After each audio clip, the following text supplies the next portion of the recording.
Hi, everybody. It's Brad Wilson and Kate Allen again. Just following up on some Q&A that we received in our recent benchmarking webinar.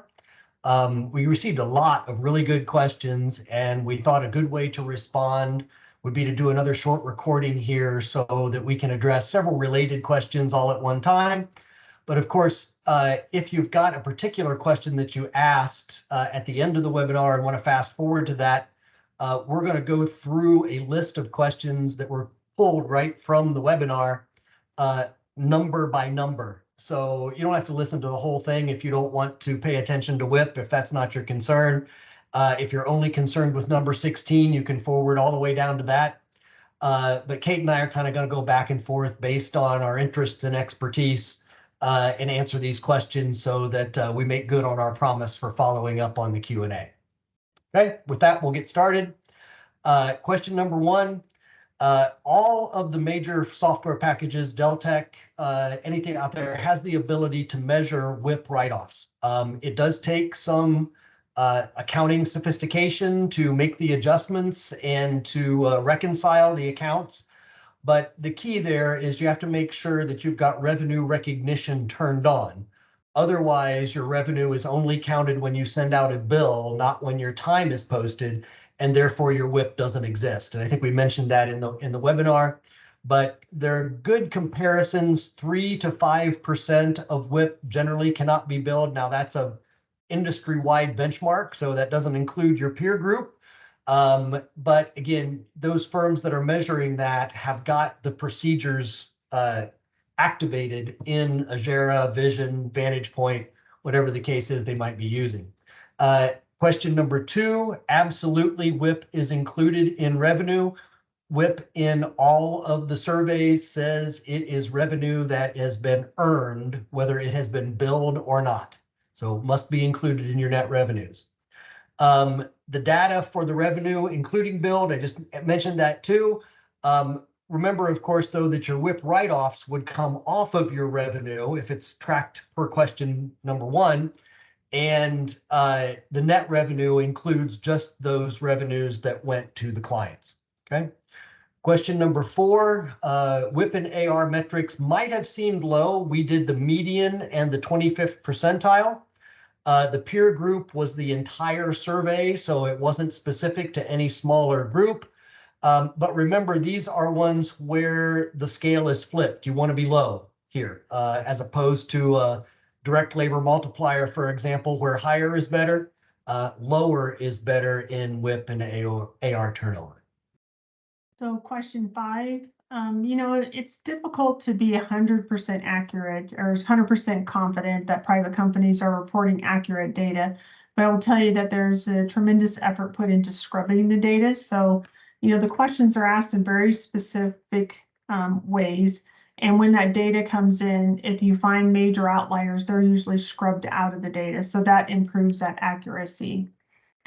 Number 6, the most appropriate peer groups are those that are most similar to your business model. So if you're a 20-person firm, you do not want to benchmark yourself to a 200-person firm, right? If you are an architect, you have a different profile than if you were an engineering subconsultant or engineering prime.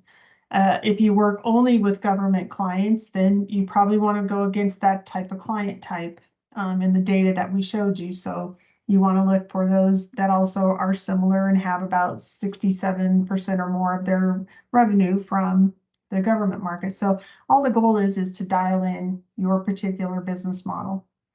And again, answering number 7, those are the first 3 factors, at least in PSMJ's data, which is again what we relied on heavily, and we'll be sharing other resources data in future webinars. But right now it's firm size, practice type, and client type. Question number 8, two concerns here, W-2 wages and total labor. So all direct, indirect, and bonuses are in W-2 wages. But according to the surveys, total labor includes direct and indirect labor of all kinds, whether it's admin, marketing, paid time off, all of that, but does not include any bonuses. So let me jump to 10 real quick. I'll come back to 9. 10, do you deduct the bonuses for just owners? No, in the survey, all bonuses are deducted when determining total labor cost for purposes of calculating your net labor multiplier, other ratios that are labor dependent, okay? Tracking number 9 now, tracking net labor multiplier on lump sum projects means you have to have both your earned revenue and your total costs, right? And it can be done at any time on the course of any project. So if you've reached a milestone, that's a good time on a lump sum project to measure, but you can do it every week if you choose to, when new revenue and new cost is posted. And whether a project is time and material or fixed fee does not impact the calculation of net labor multiplier. As long as you've got your earned revenue and the cost direct labor that was applied to the project, you can make that calculation at that time. Number 11, what is the standard for FTE, which is also full-time equivalent? So yes, it is in a US work year, it's 2,080 hours. In a Canadian work year, it's 1,950 hours. And the question about about overtime for salaried people, we'll still look at your total hours, regardless of whether they're regular time or overtime, and divide that by 2,080 to get your full-time equivalents. Number 12, all of the data shown in this particular webinar was based on PSMJ's data. And yes, we did use medians. And when we didn't use medians, we called it out, like Brad said, on WIP and AR. We showed you the 25th as well.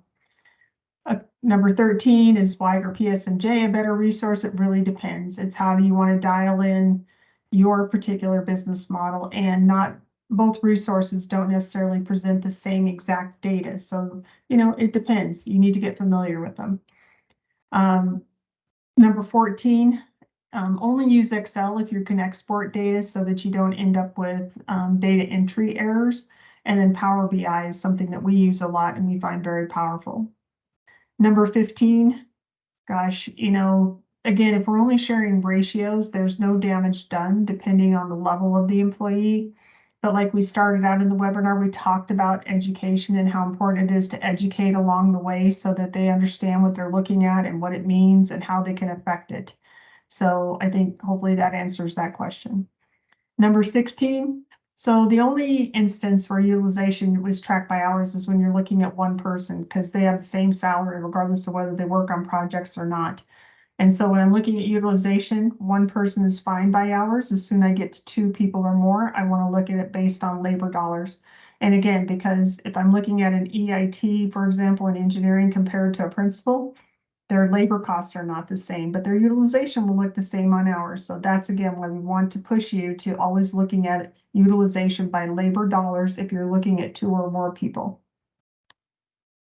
So we hope this quick recording was beneficial.